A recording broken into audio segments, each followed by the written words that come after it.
চট্টগ্রামের মিরসরাইয়ে ত্রিপুরা সম্প্রদায়ের নবম শ্রেণীর এক স্কুল ছাত্রীকে ধর্ষণ চেষ্টার অভিযোগে যুবদল নেতার বিরুদ্ধে মামলা দায়ের করা হয়েছে।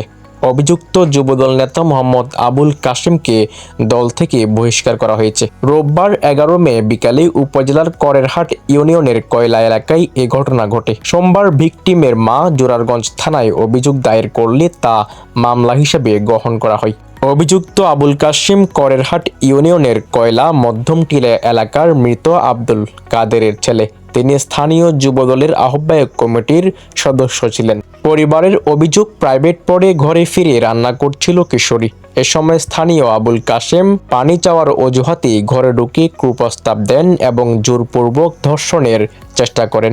মেয়েটির চিৎকারে আশপাশের লোকজন এগিয়ে এলে তিনি মোটরসাইকেলে পালিয়ে যান। পরে সোমবার থানায় গিয়ে মামলা করেন কিশোরীর মা। ঘটনার পর যুবদল জোরারগঞ্জ থানা শাখা এক প্রেস বিজ্ঞপ্তিতে জানায়, আবুল কাশেমকে প্রাথমিক সদস্য পদসহ দল থেকে বহিষ্কার করা হয়েছে। প্রেস বিজ্ঞপ্তিতে বলা হয়, সংগঠনের শৃঙ্খলা বিরোধী কার্যকলাপে জড়িত থাকার অভিযোগে তাকে বহিষ্কার করা হয়েছে এবং তার দায় দল নেবে না।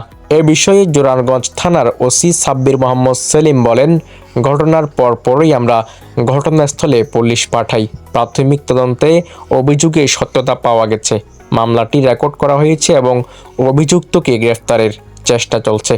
তদন্ত সাপেক্ষে অভিযুক্তের বিরুদ্ধে আইনগত ব্যবস্থা নেওয়ার আশ্বাসও দেন পুলিশ প্রশাসন। আমাদের এই অঞ্চলে পাহাড়ি ভাই বোনদেরকে যাতে এভাবে নির্যাতিত না হয়, এটার একটা সুষ্ঠু বিচার দাবি করছি, যাতে ভবিষ্যতে এ ধরনের ঘটনা যাতে সংঘটিত না হয়। আমি সকলের প্রতি শুভ দৃষ্টি কামনা করছি।